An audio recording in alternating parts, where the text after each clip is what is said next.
Hello friends, good evening to all of you. Welcome to AKS IAS. ఈరోజు మనం machine తెలంగాణలో day 7లో భాగంగా current affairs అంటే last 6 days current affairs మనం discuss చేసాం కదా.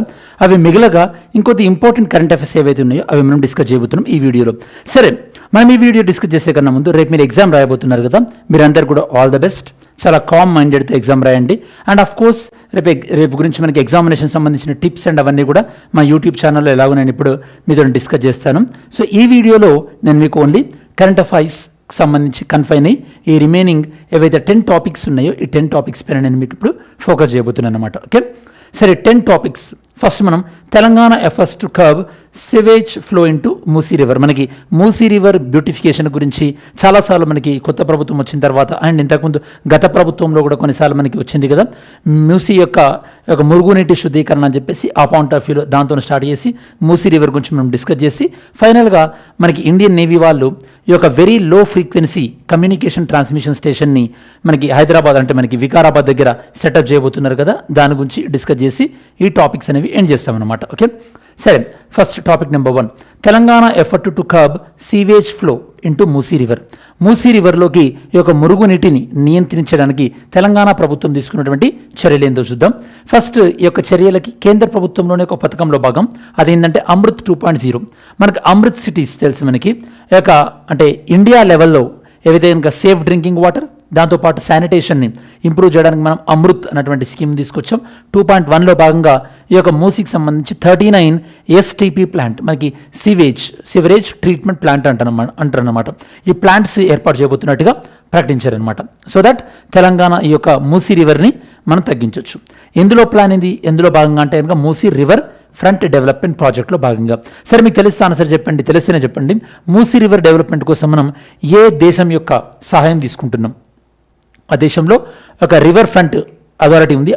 ఏ దేశం యొక్క రివర్ ఫ్రంట్ అథారిటీ సహాయం మనం తీసుకుంటున్నామో ఆన్సర్ చేయడానికి ట్రై చేయండి. ఈ ప్రాజెక్ట్ కాస్ట్ వచ్చేసి మనకి 3,849 crores. ఇందులో central government contributing 645 crores, state government 896 crores, మిగతాది మనకి ప్రైవేట్ పబ్లిక్ ఇన్వెస్ట్మెంట్ 1,027 crores. అంటే ప్రభుత్వాలు ఇనీషియల్గా ఖర్చు పెడుతున్నది చాలా పరిమితమే అని చెప్పొచ్చు. అందులో సెంట్రల్ గవర్నమెంట్ది ఇంకా చాలా తక్కువ ఉందని చెప్పొచ్చు, ఓన్లీ 645 crores మాత్రమే. మరి ఇక్కడ మూసీ రివర్ గురించి చూసినట్టయితే కనుక మూసీ రివర్ మనకి రివర్ కృష్ణా రివర్కి ట్రిబ్యూటరీ అంటే ఉపనది. దీన్ని మనం మూచుకొండ రివర్ అని కూడా అంటుంటాం. మన హైదరాబాద్ నుంచి మనకి మూసీ వెళ్తూ హైదరాబాద్ సికింద్రాబాద్ రెండు, దాంతోపాటు మనకి ఓల్డ్ హైదరాబాద్ న్యూ హైదరాబాద్ వీటిని మనకి ఏర్పాటు చేస్తుంది. Actual old Hyderabad new Hyderabad అని ప్రాపర్ అనుకోవచ్చు, ఎందుకంటే మనకి హైదరాబాద్ సికింద్రాబాద్ అంటే మళ్ళీ మనకి ట్యాంక్ బండ్ కూడా వస్తుంది కాబట్టి. నెక్స్ట్ ఇది మనకు ఆరిజినేట్ ఎక్కడ అవుతుంది? అనంతగిరి హిల్స్ వికారాబాద్లో మనకు ఆరిజినేట్ అవుతుంది రివర్. సుమారుగా 90 కిలోమీటర్లు మనకి హైదరాబాద్లో ప్రవహిస్తుంది. అండ్ 240 kilometers ప్రవహించిన తర్వాత మనకి నల్గొండ దగ్గరలో వజీరాబాద్, ఇప్పుడు మనం వడ్లపల్లి అంటున్నాం, అక్కడ మనకి ఇది కృష్ణా రివర్లోకి మర్జ్ అవుతుంది అనమాట. దీనిపైన ఉన్నటువంటి ప్రధానమైనటువంటి డ్యామ్స్ ఏంది? హిమాయత్ సాగర్, అలానే ఉస్మాన్ సాగర్. దీనిపైన ఉన్నటువంటి పాపులర్ బ్రిడ్జెస్ ఏందో మనం చూసినట్టయితే కనుక పురాణా పూల్, దాంతోపాటు దబీర్పురా బ్రిడ్జ్, అలానే అంబర్పేట్, చాదర్ఘాట్, ఉప్పల్ కలాన్. మనకి 28 September 1908 రోజు మనకి మూసీ రివర్ విపరీతమైనటువంటి ఫ్లడ్స్ వచ్చినాయి మూసీ రివర్ నుంచి హైదరాబాద్కి. ఇది మనకు ఓవరాల్గా మూసీ రివర్ గురించి. దాంతోపాటు మూసీ రివర్లోకి ఈ యొక్క మురుగునీరు వెళ్లకుండా సివరేజ్ ట్రీట్మెంట్ ప్లాంట్ అనేటువంటి ప్రపోజల్ ఏదైతే ఉందో దాని గురించి మనం డిస్కస్ చేసాం. Next topic number 2, forest department proposal for tiger corridor conservation reserve. మన కన్జర్వేషన్ రిజర్వ్ అంటే ఏంటంటే నార్మల్గా మనకి నేషనల్ పార్క్ అని వైల్డ్ లైఫ్ శాంక్చురీస్ అని ఇలా ఉంటాయి కదా, వాటికి రిలేటెడ్గా అంటే నేషనల్ పార్క్ ఉంటే దాని చుట్టూ బఫర్ జోన్ లాగా, లేదా వైల్డ్ లైఫ్ శాంక్చురీ ఉంటే దాని చుట్టూ బఫర్ జోన్ లాగా ఉండేది మనకి ఈ యొక్క కన్జర్వేషన్ రిజర్వ్ అనమాట. తెలంగాణ గవర్నమెంట్ ఒక కొత్త కన్జర్వేషన్ రిజర్వ్ని ప్రపోజ్ చేస్తూ మనకి ప్రపోజల్ తీసుకొచ్చింది. అది ఎక్కడ అంటే మనకి తడోబా అందేరి టైగర్ రిజర్వ్ మహారాష్ట్ర, దాంతోపాటు Kawal tiger reserve Mancherial district of Telangana, వీటి రెండింటి మధ్యలో కన్జర్వేషన్ రిజర్వ్ను ప్రపోజ్ చేశారనమాట. ఇది ప్రపోజ్ చేసింది ఏ చట్టం ప్రకారం? మనకి వైల్డ్ లైఫ్ ప్రొటెక్షన్ యాక్ట్ 1972 చట్టం ప్రకారం. ఇందులో సెక్షన్ ఏంది మనకి? సెక్షన్ 36A ప్రకారము ఏదైనా ఒక రాష్ట్రంలో ఏదైనా ఒక ప్రొటెక్టెడ్ ఏరియా చుట్టూ కూడా ఇట్లాంటి యొక్క కన్జర్వేటివ్ లేదా కన్జర్వేషన్ రిజర్వ్ని రాష్ట్ర ప్రభుత్వం యొక్క మనకి నోటిఫై చేయొచ్చు అనమాట. కన్జర్వేషన్ రిజర్వ్ని రాష్ట్ర ప్రభుత్వం నోటిఫై చేయవచ్చు. Next third one, Telangana can among the top 3 state in patent. అంటే పెటెంట్ అంటే మనకి మేధోపరమైనటువంటి హక్కులు అంటుంటాం కదా, ట్రేడ్ మార్క్స్ అని కానీ, పొటెంట్ అని కానీ, లేదా జాగ్రఫికల్ ఇండికేషన్ ట్యాక్స్ అని.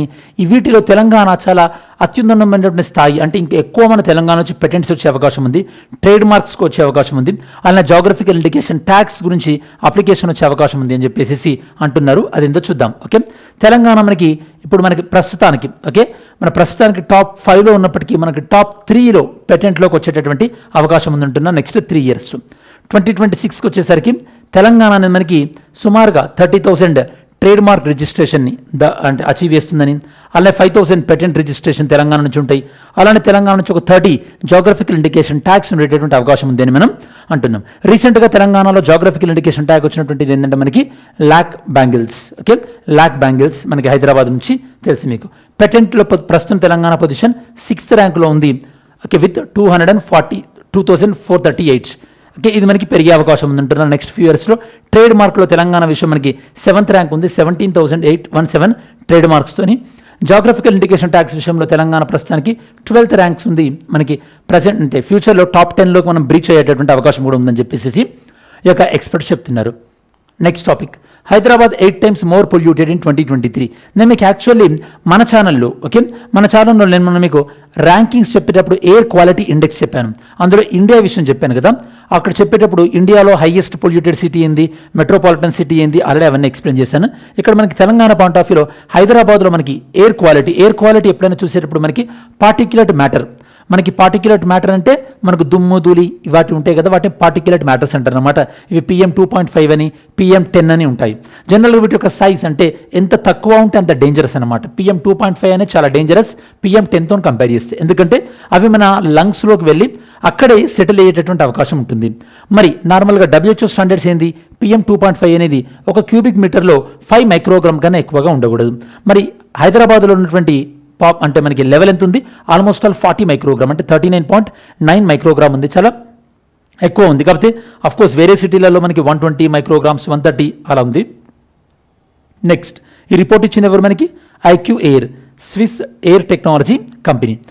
తెలంగాణ ఓటర్ కౌంట్స్ మనకి తెలంగాణలో అసెంబ్లీ ఎలక్షన్ జరిగినాయి కదా మనకి లాస్ట్ ఇయర్లో. మరి అసెంబ్లీ ఎన్నికలు జరిగినాయి కాబట్టి దీనిపైన కూడా మనం ఒకసారి వెరిఫై చేస్తే తెలంగాణలో మొత్తం యొక్క మేల్ ఓటర్స్ 1,64,14,000, ఫీమేల్ ఓటర్స్ 1,65,95,000. ఇది 1,64,14,000, 1,65,95,000 ఫీమేల్ ఓటర్ ఎక్కువన్నారు. Transgender 2,729, service voter 15,472, 18 to 19 8,72 and voter aged 85 years or above మనకి 1,93,489. మొత్తం మనకి 3.3 crore ఓటర్స్ ఉన్నారు తెలంగాణలో. Next Telangana forest cover on the rise. Key highlights from ISFR, Indian State of Forest Report. Okay, Indian State of Forest Report, ISFR report ప్రకారం తెలంగాణలో forest coverage అనేది పెరిగింది. 2015 నుంచి 2021 మధ్యలో చూస్తే కనుక తెలంగాణలో ఫారెస్ట్ కవరేజ్ మనకి 19,854 స్క్వేర్ కిలోమీటర్ నుంచి 21,214 స్క్వేర్ కిలోమీటర్కి పెరిగింది. అంటే సుమారుగా ఎంత పర్సెంటేజ్ పెరిగింది మనకి, 6.85% తెలంగాణలో ఫారెస్ట్ కవరేజ్ పెరిగిందని చెప్పొచ్చు. అండ్ హైదరాబాద్లో అంటే మన ఇండియాలో మేజర్ సిటీస్లో పోల్చుకుంటే హైదరాబాద్లో మనకి ఫారెస్ట్ కవరేజ్ అనేది హైయెస్ట్గా పెరిగింది. 2011 నుంచి 2021 ఈ డికేడ్ మధ్యలో చూస్తే ఏ సిటీలో హైయెస్ట్ ఫారెస్ట్ పర్సంటేజ్ పెరిగిందంటే హైదరాబాద్లో విత్ 146.8%. మనకి ఎస్పెషల్లీ ఇంతకుముందు ప్రీవియస్ గవర్నమెంట్లో మనకి ఆక్సిజన్ పార్క్ మనకి మేడ్చల్లో కానీ ఇట్లా డిఫరెంట్ అర్బన్ పార్క్స్ మనం తీసుకొచ్చాం కదా, దానివల్ల మనకి హైదరాబాద్లో విపరీతమైనటువంటి యొక్క ఫారెస్ట్ కవరేజ్ పెరిగిందని చెప్పొచ్చు. ఓవరాల్ ఫారెస్ట్ కవరేజ్ ఏరియా తెలంగాణలో 26,969 స్క్వేర్ కిలోమీటర్. ఎంత మన జోగ్రఫికల్ ఏరియాలో 24.06%. అలాంటి తెలంగాణకు హరితహారం అనే ప్రోగ్రాం ద్వారా 2015-16 నుంచి 2022-2023 మధ్యలో 230 crores సీడ్లింగ్స్ అంటే ఇంత మనకి మొక్కల్ని నాటడం జరిగింది.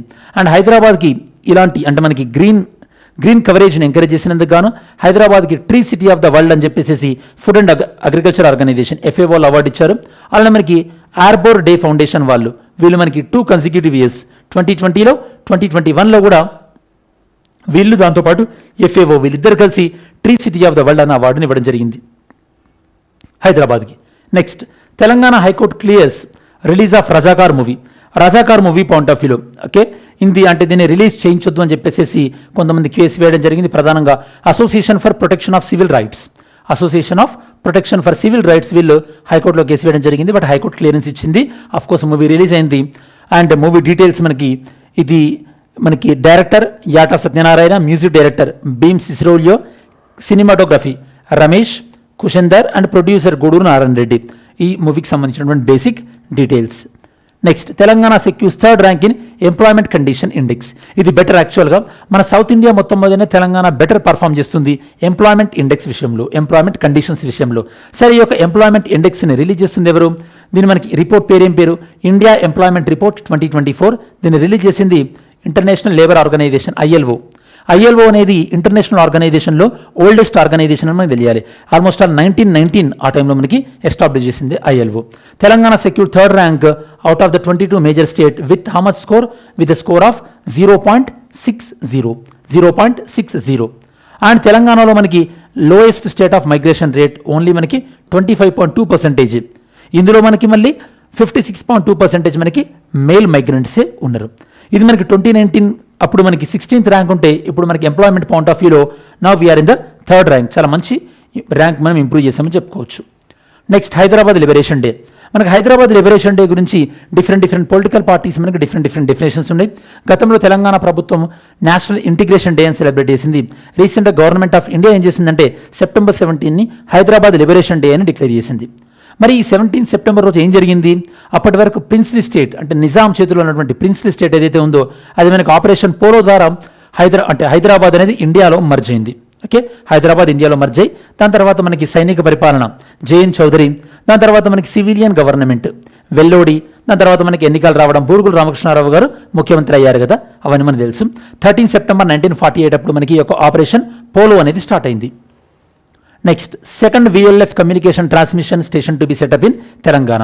VLF వెరీ లో ఫ్రీక్వెన్సీ స్టేషన్ని సెటప్ చేయబోతున్నట్టుగా మనకి నేవీ వాళ్ళు ప్రకటించారు. ఎక్కడ సెటప్ చేయబోతున్నారు వీళ్ళు? Dammagudem forest area near Pudur of Vikarabad mandal, ఇక్కడ సెటప్ చేయబోతున్నారు. ఇది మనకి ఇండియాలోనే సెకండ్.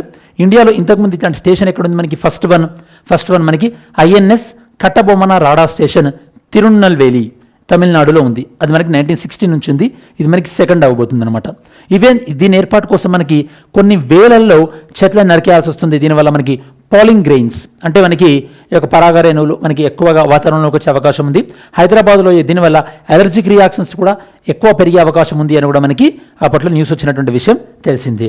ఇది స్టూడెంట్స్ మనకి ఓవరాల్గా ఈరోజు మనకి అంటే ఎగ్జామ్కి వెళ్ళే కన్నా ముందు ఇంకొద్దిగా నేను కవర్ చేద్దాం అనుకున్న ఈ యొక్క టాప్ 10 కరెంట్ అఫైర్స్. దీంతో మనకి ఈ లాస్ట్ 7 days అంటే June 2nd, 3rd, 4th, 5th, 6th, 7th. Okay, so ఓవరాల్గా మనకి June 2nd నుంచి 7th వరకు తెలంగాణ కరెంట్ అఫైర్స్ మనం ఆల్మోస్ట్ ఆల్ అన్ని డిపార్ట్మెంట్స్ మనం టచ్ చేసాం.